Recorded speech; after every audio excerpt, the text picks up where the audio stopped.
Hello, everybody. I am here today to talk to you about the history of social work. You might notice that this lecture has nothing at all to do with the chapter in your book about this topic. I felt that the chapter in your book did a good overview of the facts of the evolution of our field, but that really it required a little bit more exploration in depth of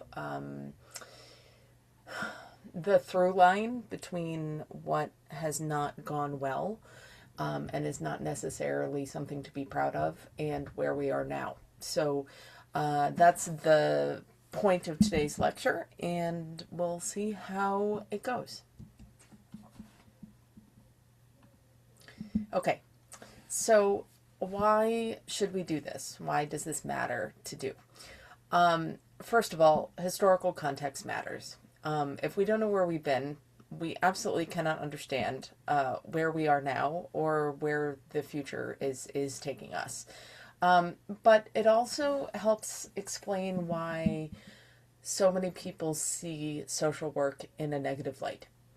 I think that for a lot of people who are headed into the field, they don't have a strong understanding of why so many people dislike social workers as a group of people. It has nothing to do with any individual person necessarily, but that the group as a whole is a profession that is mistrusted by a lot of folks. So, though things may have changed, we're going to cover that quite a bit, we really can't begin to understand the perspectives of the people who have been on the losing side of really bad practices if we don't know the history, right? If we don't know what happened, how would we be able to do that? Yeah, so this is a very powerful quote from George Santayana. Those who cannot remember the past are condemned to repeat it. So if we do not want to continue to make the same mistakes as we go forward, we need to understand what happened. Okay, so some things just to set the stage, the foundation for the conversation. The field has never been neutral. It's always been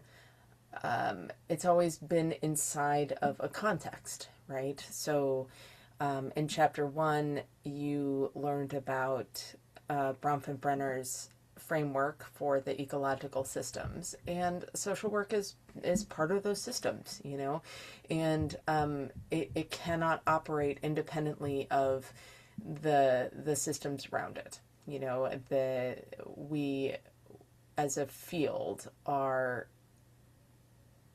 we cannot be separated from politics and law and the winds of whatever the zeitgeist is doing at any one particular time, right? So in addition to that, we have to be a little bit careful, because helping professions in general, and social work is no exception to this, attracts people who are there for poor purposes. Not everybody has good intentions. This is a field that attracts people who are looking to abuse others. That is not something that is often discussed, but when we think about folks who seek to have access to vulnerable populations, it makes sense that they would seek careers in social work or teaching or clergy, professions where they have a lot of access. So we really need to understand that it is not without negative intentions for everybody. But even when intentions are good, when we don't understand what the context is of what we're doing, and we don't understand our own context. We don't understand where we come from and what our, you know, unexamined biases might be, and our own assumptions, then we will really have a hard time not perpetuating the negativity around the field, because we will unintentionally continue to replicate the same issues over and over and over again. So, understanding this stuff really helps you recognize why modern social work emphasizes ethics and self-reflection and humility and resistance to harm, rather than the assumption that all social workers are good and mean well in all situations. That is just not the case. Okay, so let's first discuss the history of helping. Um, Social work has often helped folks in a conditional way. Those conditions have rested on concepts of morality, which of course reflect the concepts of morality in society at that time, and have imposed monitoring and regulation and punishment based on those concepts. So, the historical underpinnings of this in your history books will be the concepts of worthiness from the charity organization societies, and the home inspections for welfare eligibility, right? So social workers would go in and decide who was worthy of receiving welfare benefits and who was not, and that included a bunch of judgments about what folks were doing in their own homes, right? And we're not talking about abuse and neglect. We're talking about how they choose to parent their children in safe ways, but not necessarily in ways that were approved of by the social workers. How they approached sexuality and sex and just general behavior, right? So the charity model was explicitly moralistic. The charity model was born from a religious place, and it had a very the moralistic nature of it wasn't even an undertone. That was very much a surface level component. And so the workers who came in with those priorities really got to decide who got help and who didn't get help based on who they thought deserved it and who they thought did not deserve it. Home visits were not neutral. They were surveillance tools, and they were used to monitor everything from, cleanliness to work habits, and so the aspect of control was not an accident. It was part of the design. It was a feature, not a bug. So the current picture is really has evolved in some ways to become less obvious, but not necessarily to have changed it in highly meaningful ways. We still have programs that require drug testing, have work requirements. The recertifications are frequent and sort of involve a lot of hoop jumping. There's huge classes of workers whose job it is to determine eligibility for services. This is not a minor part of the system. This is a big part of the system. So, the housing assistance still has a lot of behavioral rules that don't necessarily have any relationship to law or even really safety. And so conduct of all types can result in eviction. I mean, these are things that also have direct ties back to monitoring around sexuality and who can live there, right? Only certain people can live in the home. Are you married to them? Are you not married to them? That sort of thing. Um, Child welfare, we will talk about in more detail when we get to that chapter, but, the case plans around child welfare um, involve monitoring on a level that um, does not, it goes beyond the requirements for a safe home for children. So, in a family that is not child welfare involved, you can, for example, live with, six people in a studio apartment as long as, the child's needs are met and they're not being abused or neglected. You can do that. However, once you have a child welfare case initiated, suddenly now there's a bunch of requirements about how many bedrooms you should have and how much space you should have. And, if you didn't have work before, but now your child welfare involved, it could very well become a part of your case plan that you should find work, even if that had nothing at all to do with how your case came to be. So, the issue is that, in the history of helping, we saw a lot of difficulty around making choices for people about what they should be doing versus understanding and respecting the choices that folks make for themselves. So, it really does explain why, help is offered, that on the receiving end it's not always seen as, this boon and great source of assistance. The strings attached to it can be significant, and when you live in a context where you don't want to, quite understandably, be monitored in that way, then the offer of help can come across as quite aggressive.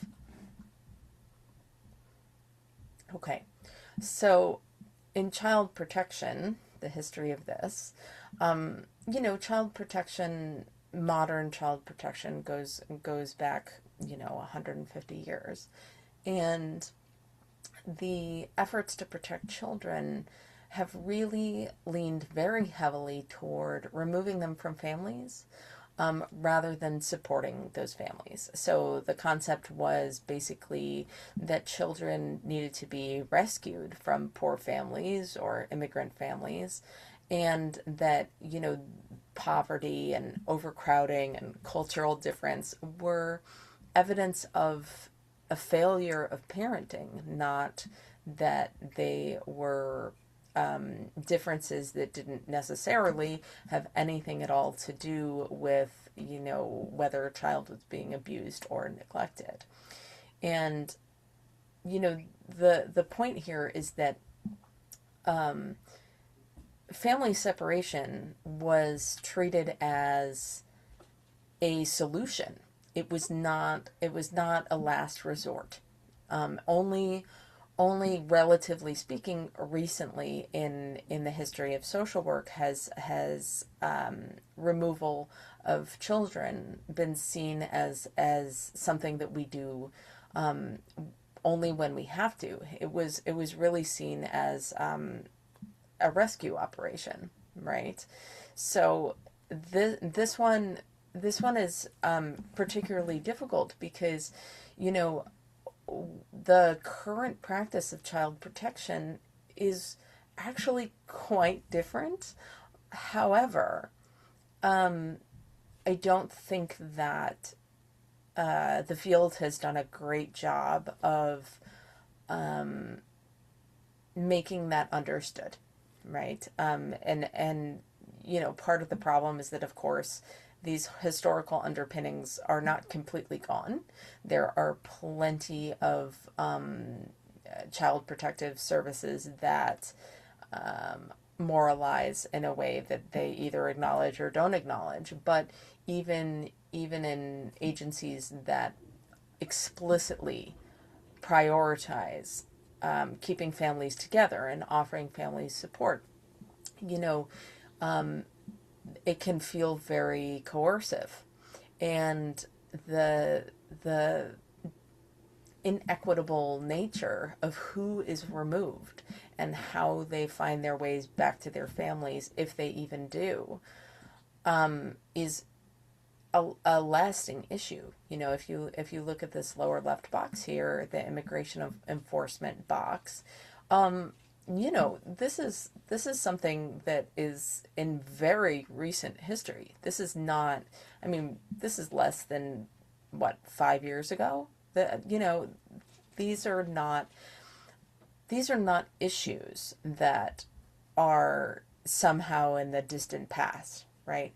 So, whereas we've come a long way in, for example, removing children for housing instability, right?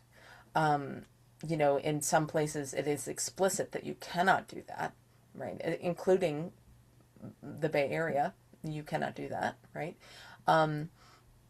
Despite that, these are issues that persist. The rate of, for example, Black children in foster care versus their rate in the population, the gap in between those two numbers is 9%, right? So they are disproportionately represented in foster care at a rate 9% higher than they are represented in the general population. That's huge. That's a huge disparity.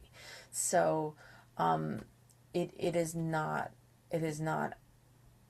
hard to understand why sort of the mishmash of improved policies and the policies that persist in perpetuating these disparities haven't been particularly persuasive for the folks who are disproportionately the target of child protection, right? That's not necessarily the intention, but that is the impact, right? So the history of care, right? So, we as a field, as social workers, have not always prioritized consent, right? Again, because a lot of it comes from a history of moralizing, right? About who deserved help and whose children needed rescuing and all of that. It's probably unsurprising that social workers participated in deciding who got to have children through the forced sterilization, and in forcing the institutionalization of disabled people. And this here includes folks with severe mental illness, right? And in that severe mental illness realm, that informed consent was not prioritized in terms of treatment. For a lot of people, treatment was a matter of force. It was not a matter of collaboration, conversation, and consent. I put a specific incident here because it is such a devastating event in history. The Tuskegee syphilis study was, if you're not aware, if you've taken my psychology class, you are, but if you're not aware, this study was done first of all on dubious hypotheses about how syphilis impacted Black men differently than white men. So those hypotheses in the beginning, I mean, were dead on arrival. Right, but it went on for decades, I mean, this study went on from the 40s to the 70s, and the bottom line was the subjects of the study were not receiving treatment for syphilis. A lot of times they didn't even know they had syphilis. And the intention of the researchers, who of course were white, you know, was to essentially study how syphilis reacted if untreated for, the lifetime of the individual. And, this was true even after standardized treatment became available. So, they could have treated these folks and called it a day, but they didn't. They let them die of syphilis. And, the issue here, why it's on this slide, is because social workers played a real role in this. They played a real role in recruitment and retention of subjects for this study. And, really, in general, care really was defined by, what professionals thought it should be, not by collaboration and consent, right? So, when power is not equal, help can become coercion very easily. So this type of thing is still out there. Things like the Tuskegee study are not out there anymore, but there are many examples of involuntary care, and it's not always obvious, right? So the involuntary psychiatric holds, those are pretty obvious. It is right there in the name, and the requirement is, are you a risk to yourself or others? That's the general requirement for that one. And that is a matter of interpretation by the folks who are tasked with the ability to decide. Often, in many places, only the police, right? But sometimes social workers, and it is very complicated about, it's not always cut and dry about who is a risk to themselves or others, as you might at first imagine. But there are other examples of this, right? So court-ordered treatment being tied to diversion or probation. If you want to get treatment, you have to go through this program. You have to, do this court supervised requirement if you want treatment. That is not truly voluntary, right? And to call it truly voluntary is a form of gaslighting, right? So there's a form for this in child welfare as well. When a child is identified as having been the victim of maltreatment, sometimes the case does not have to go through court. It can go through what's called differential response. And differential response is a sort of case management path that does not involve lawyers, does not involve removals, that sort of thing.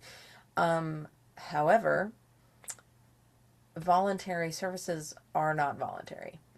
They, at the moment, we've moved away from calling these voluntary services in a lot of contexts, but in a lot of places you still see this.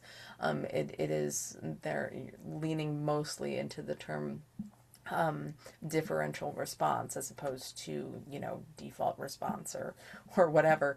But,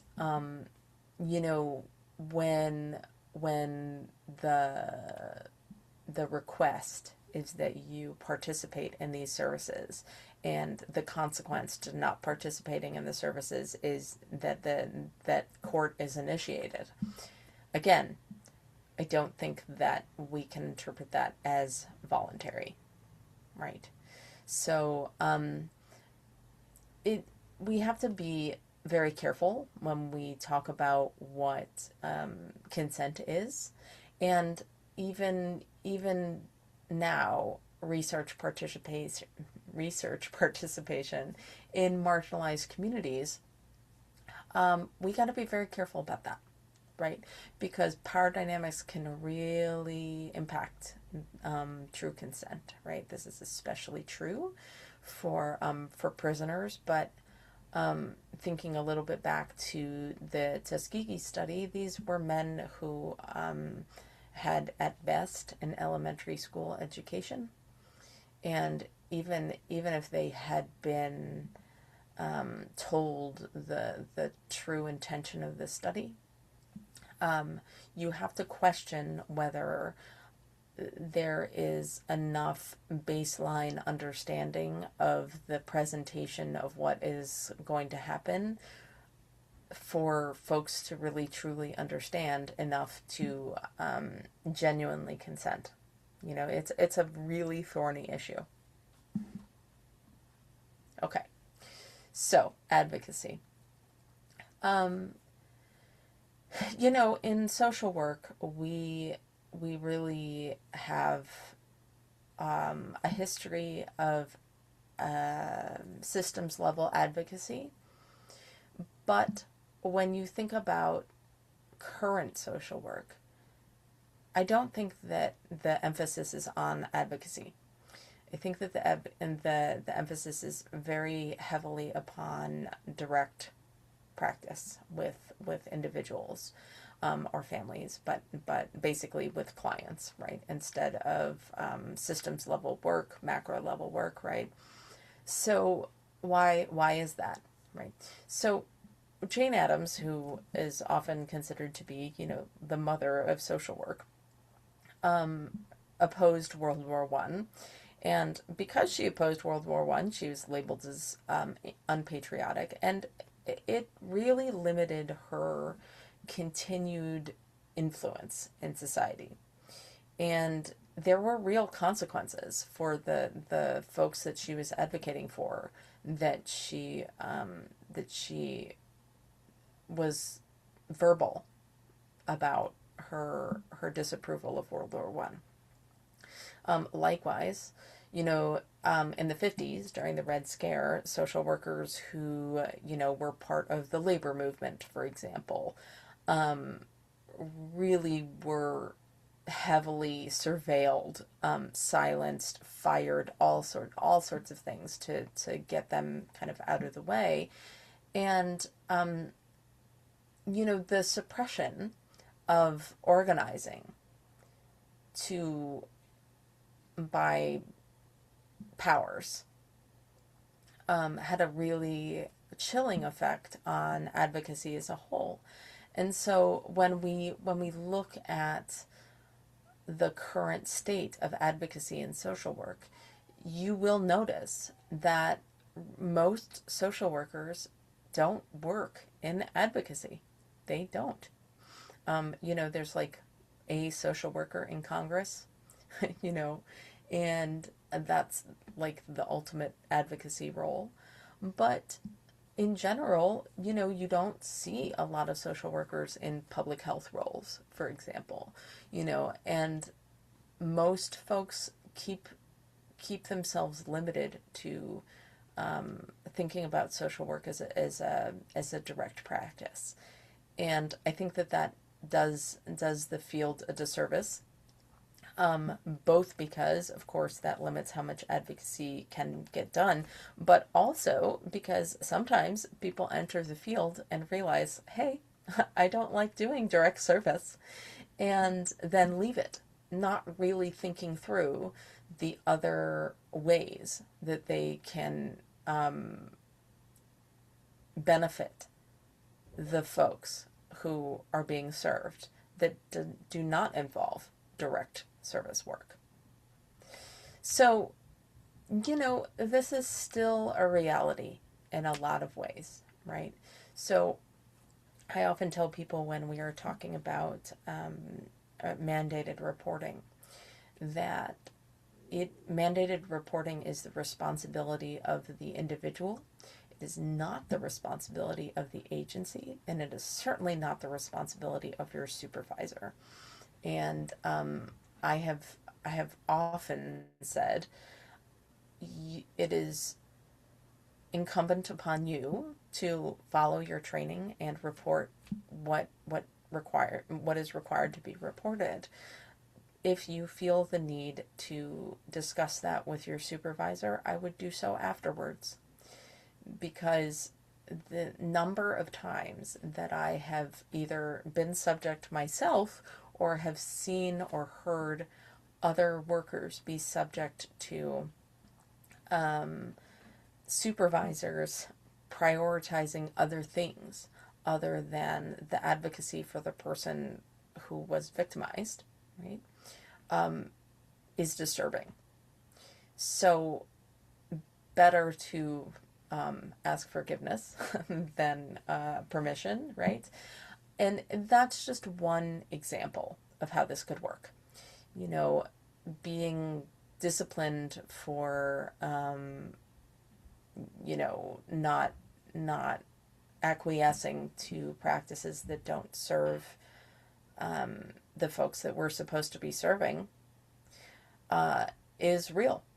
It's happened to me. It's happened to lots of people. And, you know, to be very restrictive about what workers in an agency are allowed to do or say publicly is really concerning, right? And we're not talking here about, can they talk about individual clients? That's not what we're talking about. We're talking about being able to advocate for positions that the agency doesn't necessarily, support. And it happens more often than you think that, the proper advocacy is not necessarily in line with the agency for which the worker is employed, by which. So we just have to be aware of this and not assume that the agency has advocacy at the front of its list of priorities. Because when push comes to shove, agencies have a bottom line. And their bottom line involves, keeping the lights on. And as a line worker, that's not your problem. Your problem is to advocate for the folks that you're working with and to advocate for the moral right. So, that can be really hard to do in actual practice. Okay. So, professionalism. In the first lecture, we talked a little bit about things like title protection. And, the movement to make social work a profession and to do that with, professional standards in a professional organization and, using the CSWE to set standard educational requirements and all of that, did increase standardization, did increase quality, but the credentialing movement really pushed out a lot of leaders who were providing services either directly or indirectly that were already doing the work, and the issue is not just about the exclusion of minority workers from white institutions, although that is very real, and is why there were parallel organizations created like the National Association of Black Social Workers. But, these are folks who were excluded not just by dint of race necessarily or lots of other characteristics, but who lacked access to becoming, meeting those professional standards, either because, they didn't have access to the funds to get the education that would meet these new requirements, or, access to the structures themselves, right? So, if you're going to get licensed, you need to have access to somebody to supervise your hours. Well, if there's nobody in your community who is certified to supervise your hours, then you're not getting your hours supervised, right? So, this stuff is very real, and really is the main argument against things like title protection. And, the we've come some distance on this, in the sense that, you know, for example, in child welfare now they're instead of parent partners who are also folks who have been through the child welfare system, instead of that being a very uncommon thing, now they are standard parts of the team.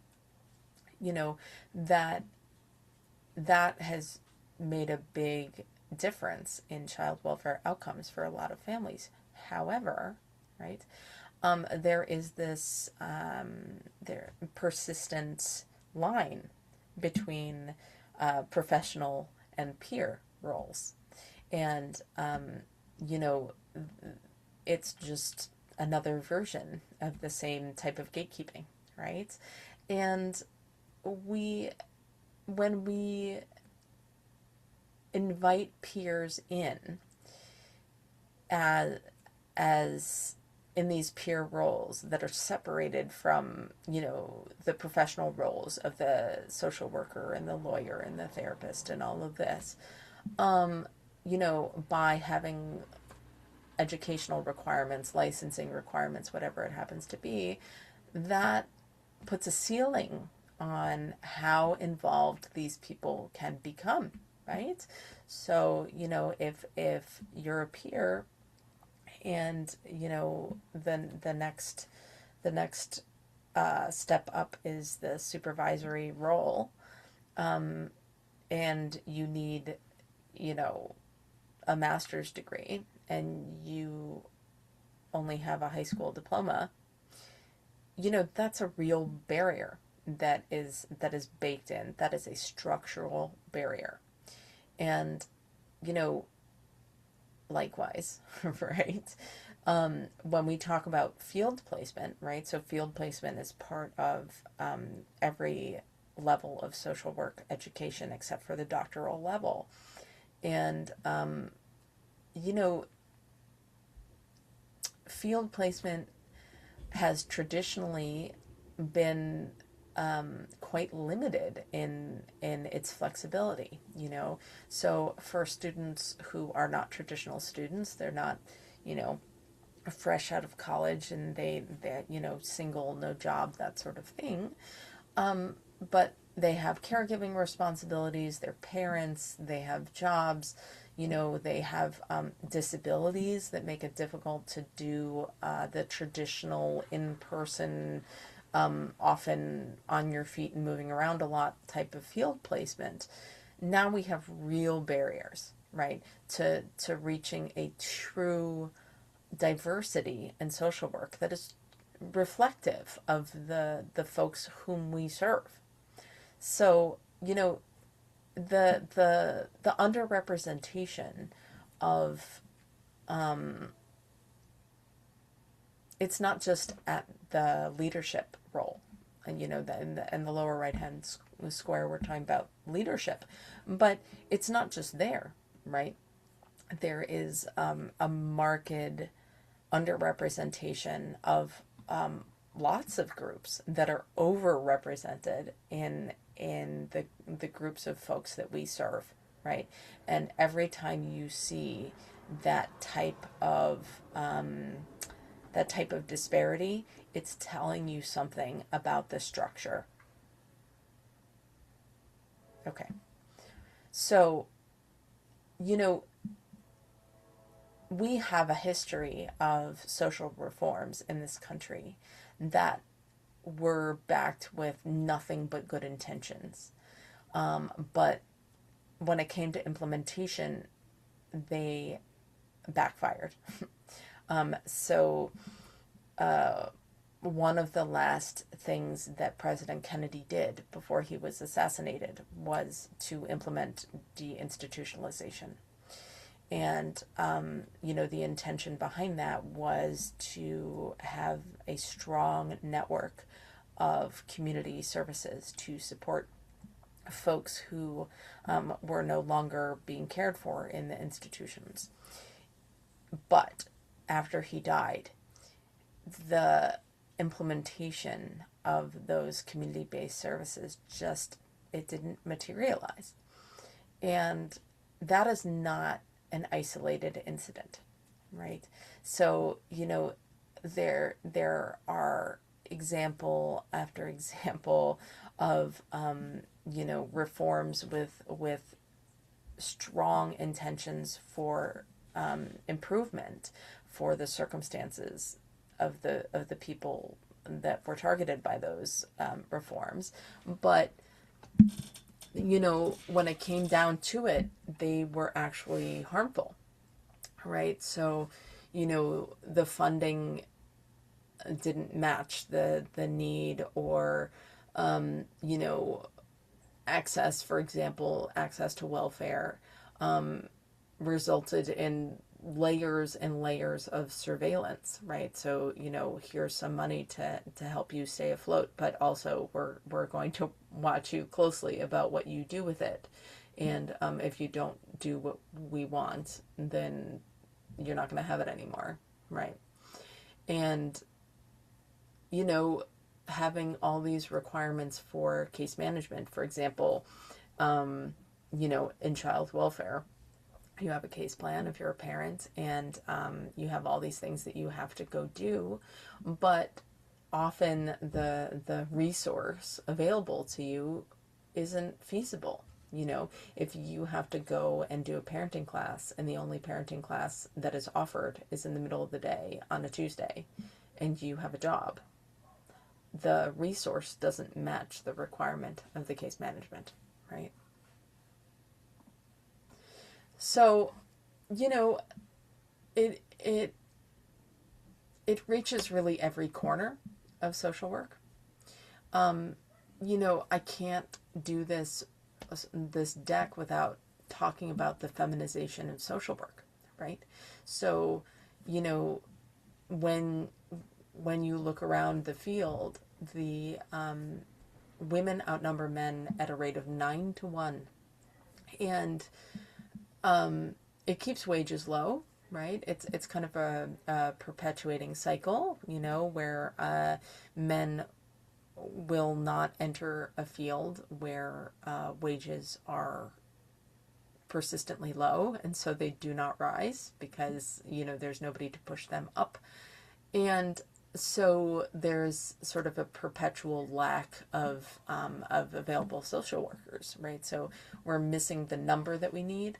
And because we're missing the number that we need, we kind of have to, be satisfied with a possibly lower quality than we really would want, right? So the services that we offer the quality of those don't necessarily reflect what we would ideally offer to clients. So, and again, the case management, we have all these requirements of clients, but there's not enough resources to provide to them.